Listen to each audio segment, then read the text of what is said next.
This is Danny Haiphong, your host, and as you can see, we are here for another special live stream today. I am joined by Mr. Alastair Crooke. Mr. Crooke has a wealth of experience. He's a director of Conflicts Forum at the moment, but he has many decades, 35 years of experience working in the region. We will be talking about today West Asia, especially regarding the Palestine-Israel conflict. He contributes much to Al Mayadeen, a great publication everyone should be following. Mr. Crooke, how are you doing today? Thank you so much for joining me. Thank you very much. I'm fine. Great. So before we get started, everyone, make sure you hit that like button. Help people get into this stream to hear what Alastair has to say, because this will be a very amazing, incredible conversation. But let us get started. So we are in the midst of a truce that's been extended for a short period around the situation in Gaza. There has been prisoner exchanges, and I wanted to know from your perspective first, why did this occur now, and how does this reflect upon especially Israel's stated goals? From the very beginning, after the October 7th raid, Israel was very clear, the entire cabinet, Netanyahu, very clear that the goal was to supposedly eradicate Hamas. And then, of course, we've seen what happened afterward, the massive toll on civilians, 20,000, I believe now, Palestinians killed, nearly 8,000 children, or about 8,000 plus children. So why now? Why did this occur? And how does it reflect on these goals and how it's going in particular for Israel? Okay. Well, I think the most important thing is that in nearly all the discussions about why this happened, why 7th of October actually took place, and therefore what it lies behind it, for both of sides in this conflict, we do have to put some context into it. And it's really important, this context, and is almost entirely missing from the Western media. And that is that at the end of last year, there was a radical change in Israel. I mean, really radical. We were watching it. My wife, who's worked with the Palestinians for years and speaks Arabic, and suddenly she said, "Look at this. All the Mizrahi are going into the Prime Minister's office." Well, for your audience to say, Mizrahi are Jews who come either from the Arab states, the Middle East, West Asia, or from North Africa. And they tend to be regarded as a sort of underclass in Israel, have been regarded as an underclass against the European Ashkenazi, who are mostly secular and quite often leftist, and who live in Tel Aviv and Herzliya and so on. And the Mizrahi have always been the underdogs. And then suddenly, at the end of last year, we saw them take power. They won a majority in the parliament and were the formal government, a government that is a coalition one led by Netanyahu. But the main point was, for the first time, they said, we've tried, we win elections, but we never seem to get into office. And now they are in office, and they have a very radical program, because what they say, and the elements of it, there's the settler movement, and then the radical religious movement, and Orthodox together. And one of their first points is they say, we intend to re-establish Israel on the land of Israel. On the land of Israel, which is ill-defined, but Greater Israel extends right up into part of Lebanon and right down into part of Egypt and other way. In other words, establishing it on the West Bank, on Gaza, just to be absolutely plain, it would end the Palestinian people and end the Palestinian statehood project completely. So that was one of their main priorities and remains one of their main priorities. And the second priority, which is not formally that of the government, but which is that of several of the cabinet ministers like Ben-Gvir and Smotrich and other ones in the cabinet, is essentially to build the third temple on Temple Mount, Haram al-Sharif. Now, the point about this is that this has been a movement that's been going on for a long time. I remember it when many years ago I was lent by the European Union to the American administration and Senator Mitchell to investigate the causes of the Second Intifada. And of course, the Second Intifada started with Ariel Sharon, the Prime Minister, going on the Temple Mount and into Al-Aqsa. And that started a rage, if you like, within the Palestinian community. Now, what has happened since? When I was there 20 years ago, when this was first happening, the sort of religious nationalism was precisely what Ariel Sharon was trying to foment. He was trying to bring about a birth of this sort of new religious nationalism. And the second thing was that at that time, the Temple Mount movement was tiny, you know, fill in a few minibuses. It was nothing very significant. Now they have seats in the cabinet. Now the settlers have a stronghold over the government policy. And they have begun the process of planning for establishing the third temple on Haram al-Sharif, Temple Mount, and building it.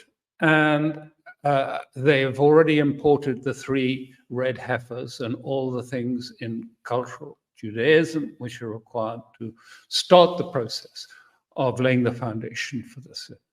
But just to be again really clear, what building the third temple means is the demolition of Al-Aqsa.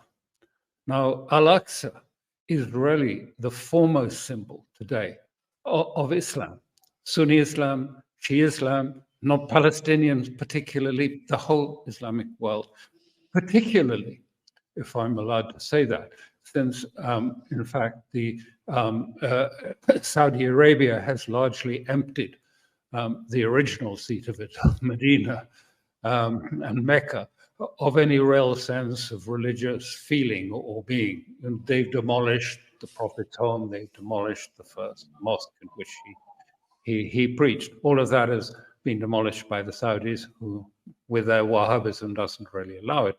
So Al-Aqsa is really the centerpiece. And a few years ago, the Israelis and the Palestinians clashed. In Gaza, it was with Gaza. And all of this lit a fire. There were rockets going on Tel Aviv. It was, you know, rather like it's been in this last month or so. And there was something new about it. Hamas defined this as the Al-Aqsa Intifada. Not Palestinian, not Hamas, but the Al-Aqsa Intifada, because the settlers had been and stormed into the Al-Aqsa again. And therefore, there was a huge response across the Islamic world to this. And it joined everyone together. Now, before 7th of October took place, we had the same. We had the settlers storming into Al-Aqsa. And it is clearly government policy, because just a month before, the Netanyahu government held a cabinet meeting in the tunnels immediately under Al-Aqsa and proclaimed, we are the landlords here. This is our sovereignty. And then the day before, or on the Friday, I think it was, before the 7th of October, the settlers again entered it with support now from the police, from the security that surrounds the Temple Mount, are now on the side of the settlers and encouraging the settlers with this project. So now if you put all these things together, you can perhaps have some understanding of what's going on now. We have a very radical government under Netanyahu who want to establish Israel on the land of Israel, which means eradicating all the Palestinians' lands in Gaza and the West Bank and beyond, and also is intent on building the third temple. It would mean in very short terms, I mean, putting it bluntly, it means the end of the Palestinians, the end of the Palestinian project, their symbol of Islam eradicated, Al-Aqsa, and their lands taken from them. I mean, this would be complete defeat. And so what we have now, in fact, and what was going on and what that Sinwar, who's an interesting person, was doing, was creating, it wasn't just an attempt to go into or seize land in the Israeli near Gaza. It was an attempt to create a revolutionary moment. And if you want to look at it, I mean, we tend in the West to look at everything in terms of sort of mechanical rationality and instrumentalism. And so we talk about, you know, whether there's a political solution now and whether the ceasefire is going to lead to a solution. But both sides are engaged in something quite different, which is, if you like, revolutionary politics.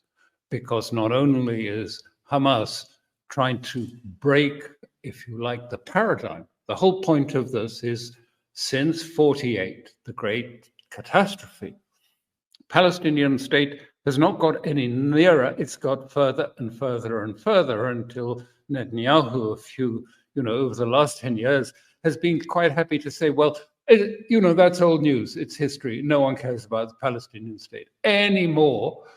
And this was the paradigm he wanted to break. And in that context alone, it's multi-contextual, but in that context, of course, the Palestinian state is now right up on the front burner, having hardly been on the fire at all during this period. So you have to contextualize it in the sense that it was an attempt to break the paradigm and to bring this back onto the front burner and change it. And yes, the means to do a revolutionary moment, if you're in a fenced off, if you like, camp, tend to be rather drastic. And it was a drastic attempt to break this paradigm and to start it anew. Now, on the other side, because we need then to go to the other side, their plan is equally, if you like, revolutionary. It is to found Greater Israel. And that means removing the Arabs. Now, a lot is said about Netanyahu, particularly in the American press, because there's a big constituency that don't like him in the reformist Jewish community in the United States. And so he's, regularly sort of suggested that he's not very clever and he's, doing things he doesn't know what he's doing. And, this is the old danger that I always warn myself and others about, is don't underestimate your adversaries. Don't underestimate the sort of sense that, because he's projected in this way. I know him, and, he's not a very nice person and character. He is narcissistic and everything that's said, but he's as wily as a fox. And he does have a strategy.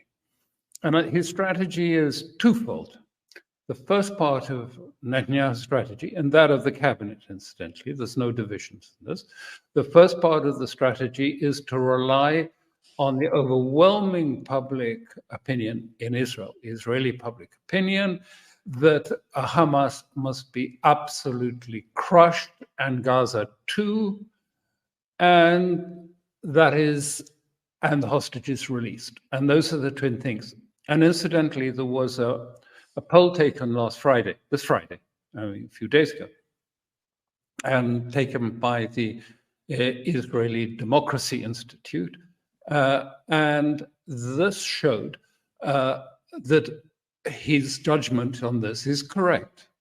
90% of Israelis favor the complete annihilation of Hamas. Now, if you break it down slightly more, favor prioritizing the release of hostages over prioritizing going back to the military track immediately. But it's right. There's overwhelming majority. It was before, I saw about 86, it's now 90%. And the man who did the polling, he said there is absolutely no evidence on the basis of the polling we've done that anyone favors a ceasefire, or indeed even favors, or Israelis favor a political solution. For them at the moment, stability is only to be achieved by the annihilation of everything that Gaza has stood for, as they see it. So this is a very revolutionary, if you like, plan. And it's a dangerous one. I mean, both sides are courting danger. Of course, Hamas faces a huge, Leviathan, military Leviathan on the other side. But here, Israel is betting that the other fronts won't open. I mean the other fronts, I mean the front of the northern of Israel with Hezbollah. I mean what's happening in Iraq, what's happening in Syria, and what's happening in Yemen. And as important, what's happening in, if you like, on the West Bank, which is now really a tinderbox and could explode at any point. So I'm sorry for that rather lengthy explanation, but if you don't understand the context, what's happening doesn't really make a great deal of sense. If you understand the context of why we're having just time out and why it's likely not to be long lasting, you have to understand that both sides are seeing this as revolutionary politics rather than as instrumental politics. Yeah, and I'm wondering if you could talk about these possible other fronts of the war. Maybe we can start in the West Bank and then go regionally, because it seemed like from the very beginning there were concerns, and now you even have the U.S. openly admitting, or maybe not so openly, but it is being revealed in the mainstream media now, that there have been concerns on the U.S. side of being dragged into a broader war. Ironically enough, the United States, or maybe unironically, the United States in the very beginning, as post October 7th, for the first week or two, was heavily escalating, sending warships to the Mediterranean, and we know the rest. So could you talk about these other fronts of the war? Yeah, sure. I mean, I'll leave the West Bank till the last because it's a sort of internal front, but I would say that most of this is slightly misunderstood. I was speaking to someone the other day who lived in London, and he said, I get the impression, well, American deterrence has really worked, and Hezbollah has been frightened by this and stood off, and Iran is absolutely not wanting to get involved. And I said, well, that's what happened if you live in London. I mean, why don't you ring up your friends in Al Jazeera and you'll find out that it's maybe not quite as simple. Essentially, what we're seeing, I have to emphasize one thing is that what happened on the 7th of October was planned and was thought through. Sinwar has spent 22 years in Israeli prison, speaks fluent Hebrew. He understands the Israeli psyche probably better than anyone. He's immersed in it.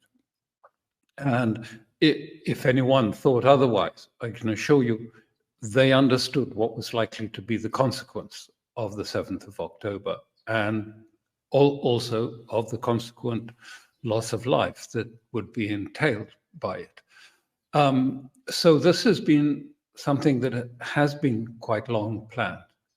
And it is part of what is called the unified fronts. And the unified fronts publicly said, I think about a year ago, that they would coordinate and they would be in line with each other. Now, what they have done and what they have opted to do is avoid going directly, plunging into, a big war or risking a big war with the United States or between Iran and the United States, because frankly, they view it, I was in Lebanon during the 2006 war, and the whole of one area called Dahi of Beirut was completely flattened, rather like we see in Gaza. And no one in the region really wants, to have to start again and rebuild bridges and everything from scratch. So it's been taken away from the nation state. The nation state is moved into the background. And in the foreground are the militia, are the, if you like, the independent actors or not independent actors, whatever way you want to see it, such as Hezbollah, the Hashad and al-Sha'bi in Iraq, and Ansar in Yemen. And the point of these has always been is not to fight the war in Iran or in Lebanon or in Yemen, but to fight it where? In Israel. If it's going to be fought, if there has to be a war, let's have it in Israel, not in our backyards, which made quite clear sense. And so the aim is a sort of to have an escalatory ladder, a ladder of escalation, starting very, very small, and then maybe moving from here to there to another place, and then up a rung if Israel does not stop the bombing of Gaza. It's tied very clearly, though Said Hassan Nasrallah was very clear, and he said, if we thought Hamas's survival was at stake, which he said it isn't at the moment, then we would directly intervene. But it's not at stake. So we are gradually upping the level. And it is upping in the northern territories as Israel has lost many outposts and armored vehicles, Merkava tanks in this period. Hezbollah has lost about 80, I think, of its forces in this confrontation. The most interesting one is really in Syria and Iraq, because there, the militia, and I just have to say this because you keep seeing, at least I keep seeing it in the Western press, because they invariably start the Iran-linked militia in Iraq. And I do know some of these people. I've met them in the past, the leaders of them. And I just want to make it clear to your listeners that there are some, there are several militia that are totally Shia and linked very much to Iran. There's no doubt they exist. But the bulk, a lot of them, are not. They are mixed Shia, Sunni, and some of them are purely Sunni. And these are Iraqi nationalists. They're not Iran nationalists, they're Iraqi nationalists who want to end the occupation of Iraq and get the Americans out of Iraq and out of Syria, end the occupation. So it's not quite as presented. And these militia every day are attacking the 12 American bases in Iraq with rockets, with missiles. It's not a full-out attack because they've warned that if it gets worse, they'll probably go for the green zone in Baghdad and the embassy there. But every day it goes, and the Americans say, well, it's all right, we're keeping an eye on this because really we haven't had any deaths. We've had something like 61, 62, I don't know the exact number of casualties. But apparently no deaths. And the same is taking place in Syria. And these positions that the Americans had, which were intended originally as some form of deterrence, have really become hostages because they're not well protected. They don't have massive air defenses or whatever. They're quite vulnerable places. And every day, and so the Americans the other day attacked some of these an Iraqi movement, killing 6. Immediately there was a response again, and more bases were attacked. At the moment, they're observing the ceasefire, but it will start again. And the intent is to persuade the Americans to leave Iraq as well as support the Palestinians. Now, why I say it's interesting in this sense is that really we're getting to the point where, a decision has to be made by the United States. I mean, either they've got to reinforce substantially, put people on the ground, but where are the logistics? Where are the airports? Where are the bases to do this? Or get out. But they're in this sort of netherland at the moment between these two. And someone said the other day, and said they were speaking to someone like Austin. I can't confirm it was him, definitely, but to him. And they said, but why, in any way, what are we doing in Iraq? And so, I mean, for goodness sake, what are we doing in Syria? Is it just the oil? And apparently said, no, Israel, that's all. So I don't know what's going to happen, but the pressure is going to increase. And I think America will take a decision. Been quite a few articles in the American press suggesting it's now time to get out of Iraq and Syria. We'll see. I don't know.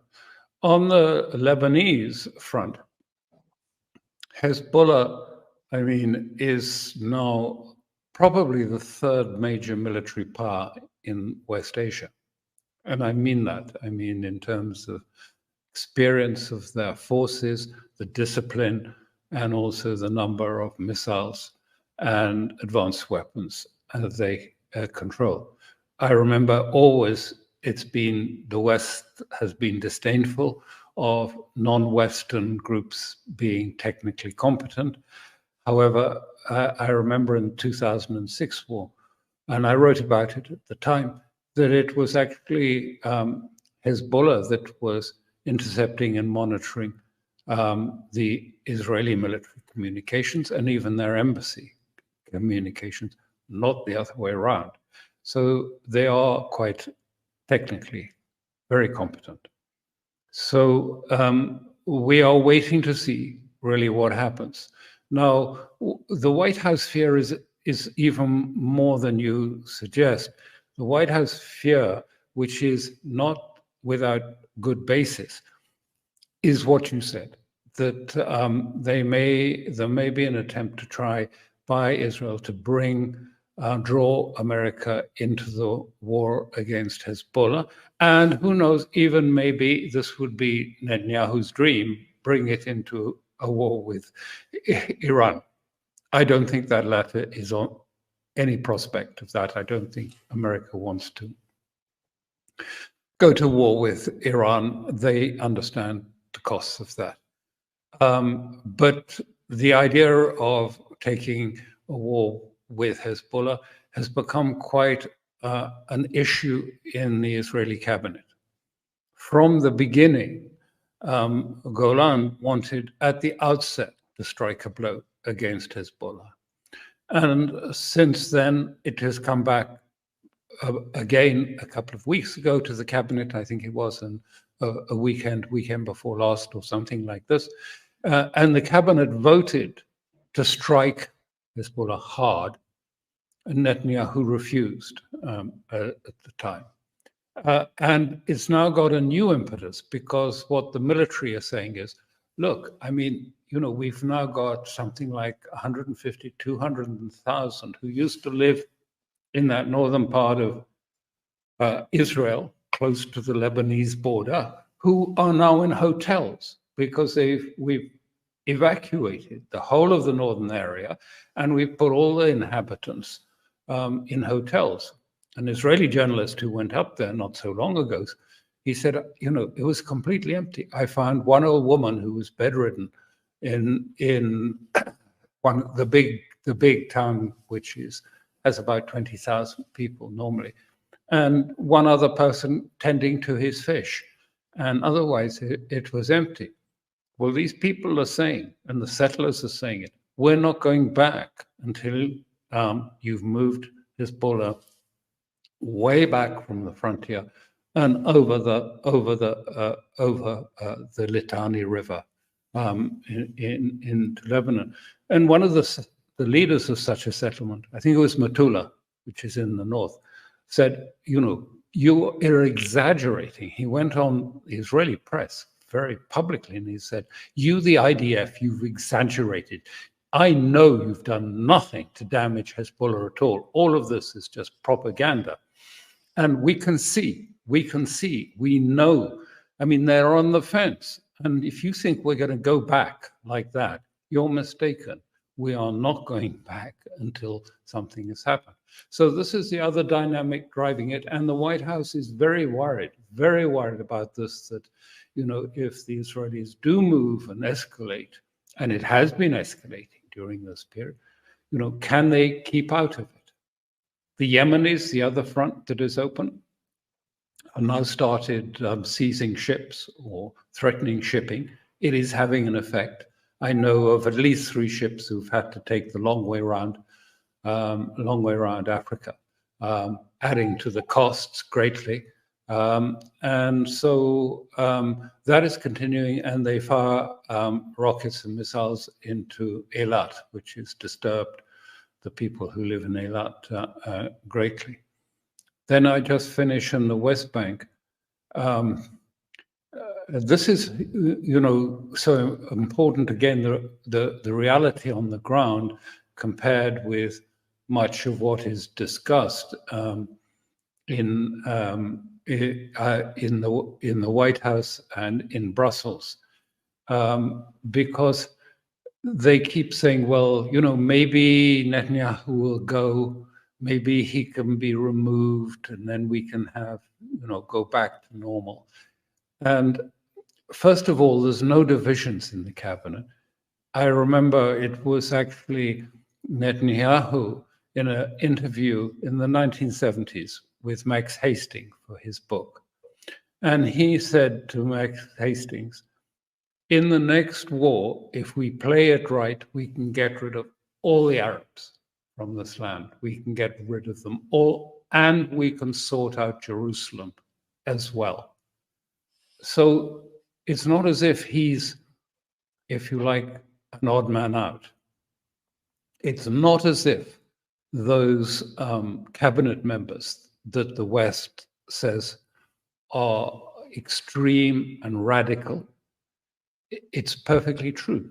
They are extreme. They are very radical. Some of them are sort of followers of Goldstein, who was involved in the attack on the mosque many years ago, and it led to the assassination of an Israeli prime minister.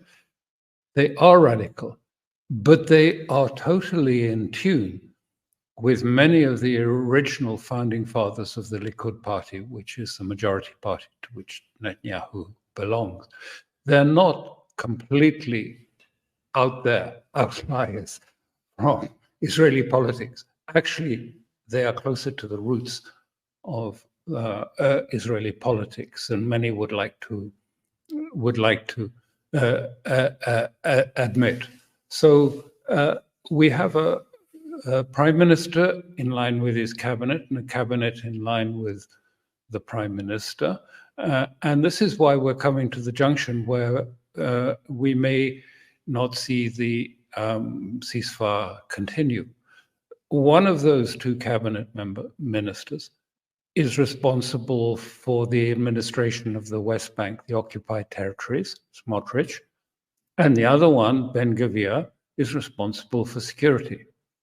What's happened in this period has been that they have withdrawn the regular troops from West Bank to go to Gaza and replace them with reservists. But these reservists are predominantly settlers. They are predominantly settlers and side with it. At the same time, Ben-Gvir has handed out automatic weapons to what he describes as self-defense units of the settlers. And they wear IDF, that's the Israeli army uniform, as well. So you don't know who you're dealing with. Is it a settler or is it an army officer? And they just assume they have complete rule and are cleansing Palestinians from their land and their villages. Really, if you go from Ramallah to Jericho, they've cleansed all of that of Palestinians, reminiscent of 48. And there are also direct fights taking place between the Israelis, I mean, on a military scale, aircraft involved and troops on the ground in many of the cities in the West Bank, in Jenin, in Nablus, in Khalil, and all of these places, both sides are being killed. I think there are about 210 Palestinians killed and nearly 3,000 wounded since the 7th of October in the West Bank. So a very, very tense situation there in the West Bank. I mean, a tinderbox. And the people who control it are those two in the cabinet, because they control the settlers and they control the defense portfolio and they control the West Bank administration portfolio. So if they wanted to stop this truce that is taking place, it would be very easy for them to, it's already on the cusp of escalation, be very easy for it to be either escalated in the West Bank or simply to create a provocation on the Temple Mount with Al-Aqsa. And then it would be, in any case, over. My experience, and I did several of these, organized and negotiated these truces, the idea you can have quiet in one part of the region and to have severe fighting going on in another, it just doesn't happen.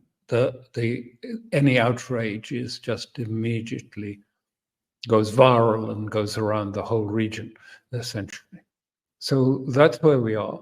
And then the final part to this long puzzle I'm presenting you with, sorry for the extent of it, is this extraordinary change that's taking place in the Islamic world, the Arabic world. You've seen, I'm sure, the huge protests, the movements. It's actually getting so passionate and so angry. And I'm just raising this because, of course, if Israel moves back to the military option on Gaza shortly, expect a further ratcheting up of this pressure.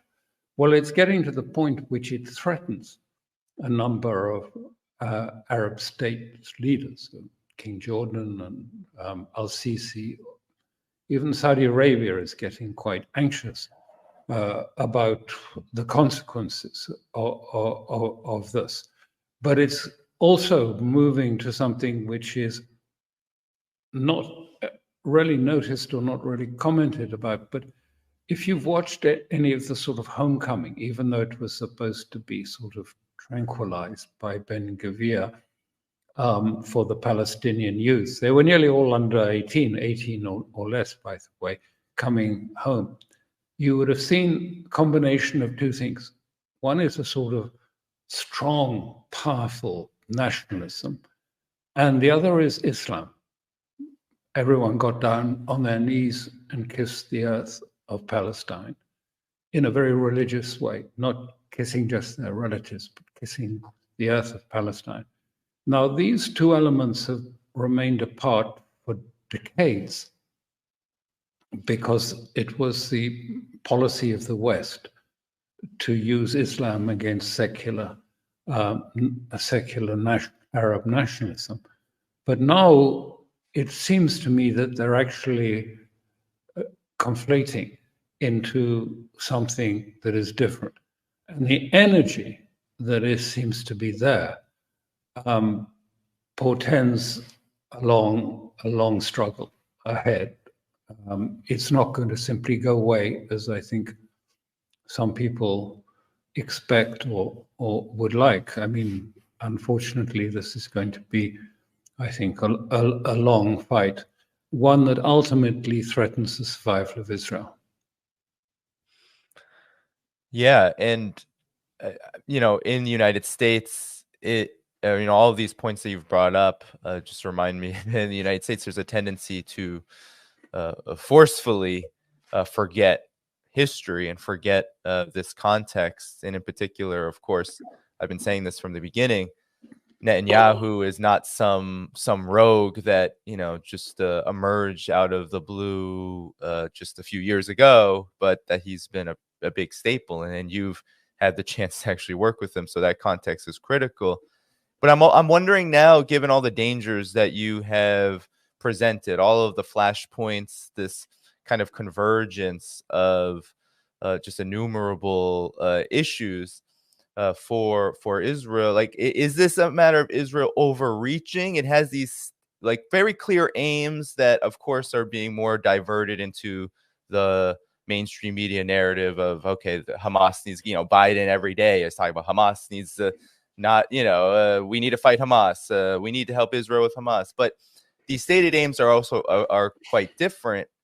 And given the dangers that they ultimately present in terms of this escalatory ladder, moving upwards, is this a matter of Israel overreaching? Is this a matter what is this a matter of the United States in decline, not able to control the situation? There's a lot of theories going on about like why now? Why is this total expulsion happening now? I mean, how do you see the reasoning here? Is there a reasoning, or is this opportunism? How have you been kind of calculating or concluding, making conclusions about the fact that these dangers are very near, are very present, yet Israel is going along and pursuing these aims anyway?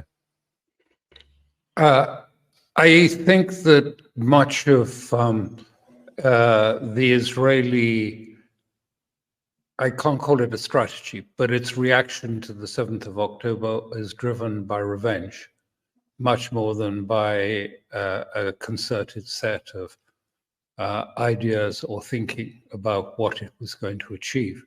Indeed, even now, I think one of the things that's quite predictable but interesting is after this truce, there's no political change whatsoever. No one knows what the end game is and the White House doesn't know what is going to be. They're very infuriated by it. Netanyahu refuses to discuss with him. What will be, what is the aim in Gaza? None of that is clear. And also the talk of a political solution. I know that Bill Burns and others are sort of meeting in Qatar and talking about some grand solution. But as I've just tried to indicate to you earlier, there's absolutely no support in the cabinet or in public opinion for a political solution or even a ceasefire. 90% oppose it in Israel. So we're still talking about really emotional reactions to the 7th, rather than, if you like, see a military plan. The other thing that is, again, they know it, but the Israelis have had almost no success against Hamas. Hamas' main force is deep underground. And, we saw that with the nonsense about the hospital, Al-Shifa Hospital, and that the command center was underneath it. And it was all exposed as nonsense, as we all knew it would be, because actually Hamas have their own hospital many tens of meters down, all equipped, and in that huge facility of the tunnels that they have constructed and where their main force has been throughout this. No more than a small fraction of their force has been used on, if you like, small raids from below to attack Merkava tanks. Until now, the Israelis have not got out of their personnel carriers or out of their tanks, so their tanks are quite vulnerable. I mean, these people come out of the tunnel, slip out there, and put an incendiary device and then a rocket grenade and break the tank. And the Israelis have tried to make it out as a great success.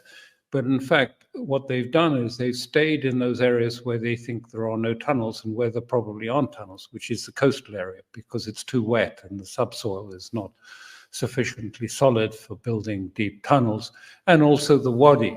Your viewers won't know the geography, but basically Gaza is like this. There's the Erez crossing, which is where the main outbreak took place, and then the sort of agricultural land where the tanks can move pretty freely. Israeli tanks. I mean, there's no possibility of defense there.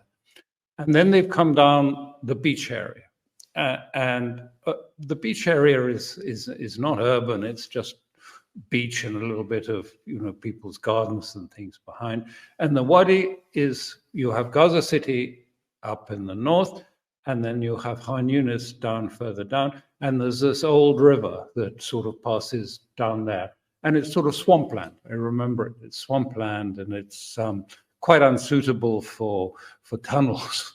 Although if you dig deep enough, of course, it's possible. But it's not difficult to drive a tank down it, and it won't be stopped. But what has not been evident is we have seen no evidence. I watch it quite carefully every day. You don't see no evidence that actually the Israelis have killed Hamas forces. I mean, I haven't seen any pictures. You remember when the refugee camp was destroyed in the south, and they dropped several 2,000-pound bombs on the refugee camp, saying they were after a member of Hamas.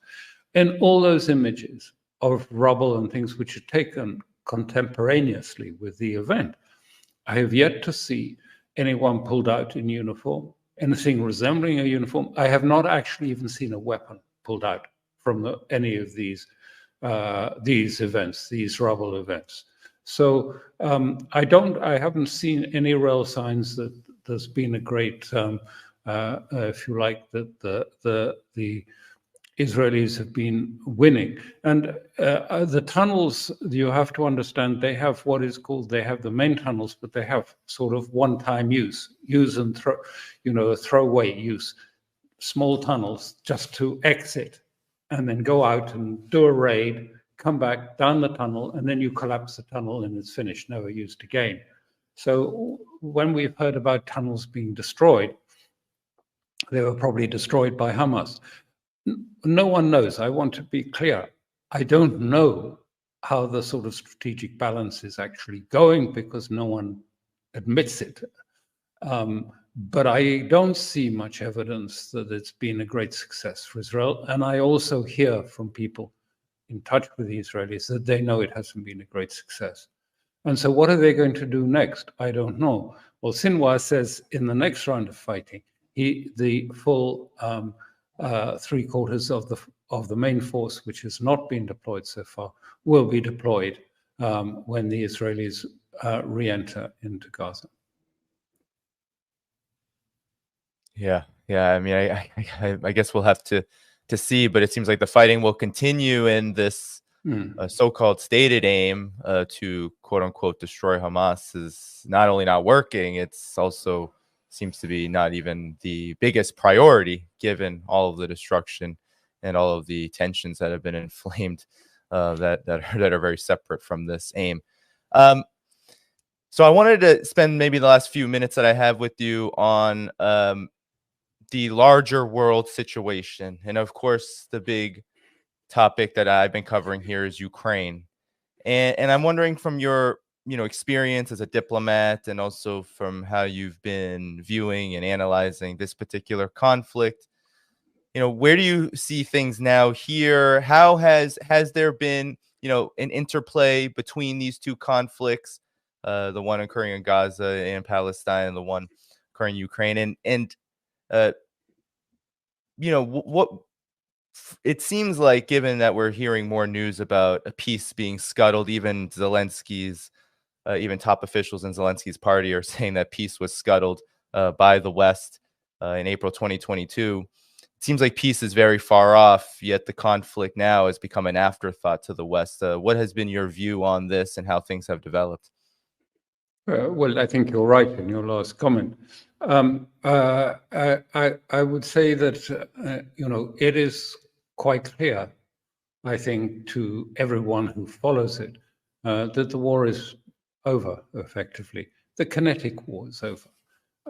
There is another war, which is the bigger war, which is the war between, if you like, Russia and the heartland of Asia versus NATO. And this was set out in December 21 in certain documents that were presented to the West. But basically, it said that the only way to resolve of this is that the North Atlantic group has to define its security interests against the security interests of Russia, China, and the heartland of Asia, where their economic, which is their economic, if you like, background, depth. And that eventually this has got to be the only solution. So I think we're nowhere near that at the moment. There will be the Russians will not negotiate a frozen conflict. It absolutely is not in their interest to have a frozen. I mean, first of all, it isn't a frozen conflict. It is not a sense of the referee saying, well, you both have won. It's a sense of, the whole system is actually breaking down. The system of Kiev is not only being under huge attrition, running out of men, running out of weapons, running out of money, but the system itself is imploding. I've seen this happen once before. It just becomes in entropy. It can't do anything. It's incapable of moving. And Russia cannot negotiate with it. I won't go into it because I spelt it out in some of the things that I've written. But because the South is sort of fighting on a false perspective that it represents Europe somehow. That, if you like, to the west of the Dnieper is Europe, and to the east of it is Russia and Slav world. And it's not true. Although they present themselves as being somehow descendants of Vikings and somehow descendants of Germanic stock, they are not. All the DNA and everything proves that they are as Slav as the Russians are Slav. And there's nothing else about it. And their language is also an offshoot of Russian language and not based on Germanic or any other old pre-Roman language. So the Kiev, if you like, the people in power in Kiev are not capable of negotiating with Russia because they regard Russia as subhuman.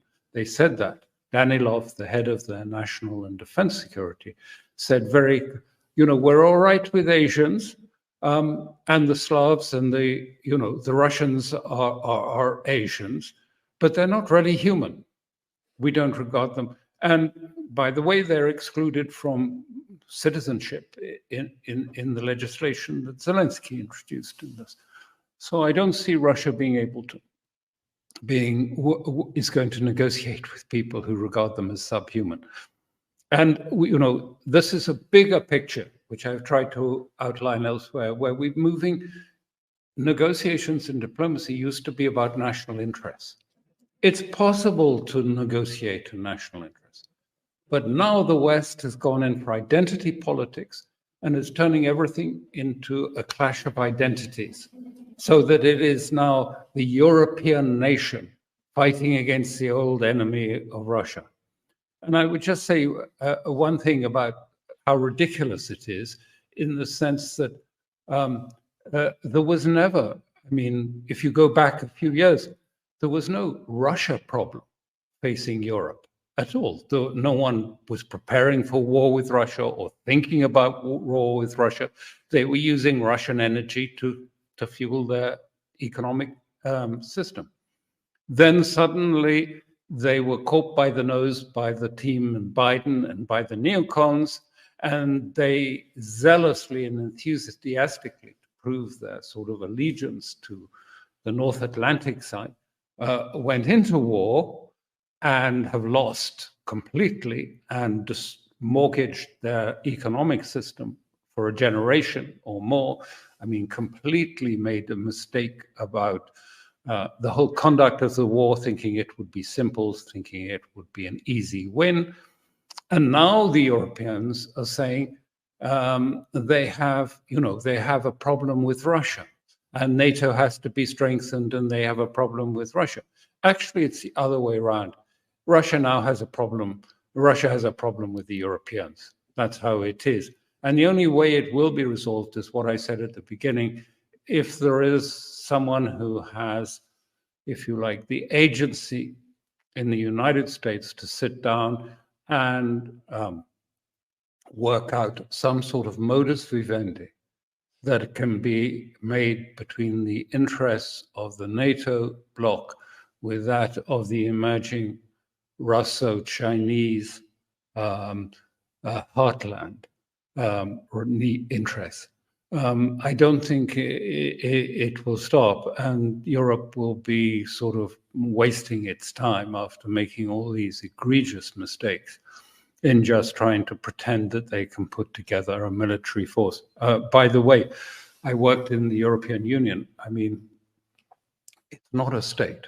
It doesn't have policy for a military war or to construct a military structure to do it. And the East Europeans are not really interested. They were interested for a while, but now they are getting disillusioned with Europe and the fact that European values seem to be being imposed on them against their will.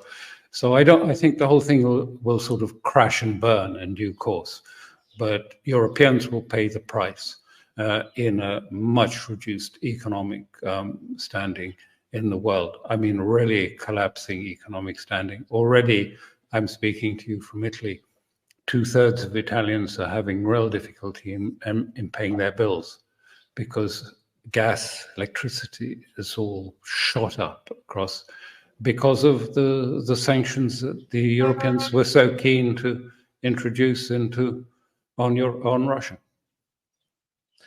Yes, and I know that we're coming up at the hour, but lastly, if you could just entertain this, it seems like, you mentioned the United States being the principal kind of purveyor of this conflict and thus having responsibility in needing the kind of leadership to maybe dial back the volume on this self-destructive conflict. But it seems like worldwide, you mentioned Russia, you mentioned China, they're pursuing a different course of diplomacy, of politics. Some call it multipolarity. We've seen China's increasing role diplomatically with regard to Iran and Saudi Arabia. We see that the prestige of Russia and China are quite on the rise, and that the United States seems like there really is no deviancy or a deviation from the outlook of, well, Russia and China are indeed the enemy. So do you feel like that the United States has no choice but to dial back, or that it's going to continue to pursue these kind of destructive policies like we've seen in Ukraine for the near, if not medium and long-term future? Well, I'd start off by saying I don't see the United States as being responsible. I mean, Europe, fell into this with great ease and glee. I mean, it wasn't as if they were blackmailed into it. They weren't. And also, I don't see the United States as being responsible because I don't think the US as a whole has that tradition. I mean, if you go back to even a short while ago, the tradition has always been to be very wary of foreign entanglements, particularly European entanglements, and to put more emphasis at home and to be more isolationist. I think. I mean, if you go back to the roots of the Republicans, and really it's a very small group of what I call institutional Republicans and institutional Democrats, who we term as neocons, who have produced this. I don't know. I think it's possible to see a point of inflection coming when America will go back to something like its more commonsensical roots and move away from the neocon. I mean, you don't get that impression if you listen to the sort of Republican debates, I know at the moment. But nonetheless, I think there is a possibility of a shift to see, if you like, towards seeing this as not actually always in the American interest. It may be in the interests of, the military-industrial complex. But is that really in the interests of the United States? So I don't see it as the United States per se. I think this is, we've only had these neocons as a small minority. They've managed to take control of both parties in an extraordinary way during this period, and then managing to fuse it with this new sort of cultural revolution, which is wokeism. And to use the two. I mean, certainly in Brussels, you have the neocons, our own new neocons, if you like, and you have, if you like, the sort of wokeism of a major cultural, social engineering project to turn society pretty well upside down and to bring about a redress for ancient, if you like, failings of society. All right. Well, Mr. Alastair Crooke, it was great having you today. I know I had you for an hour. I really appreciate all your time today. Thanks so much, and hopefully we can be in touch in the future. Thank you. I'm sure we will.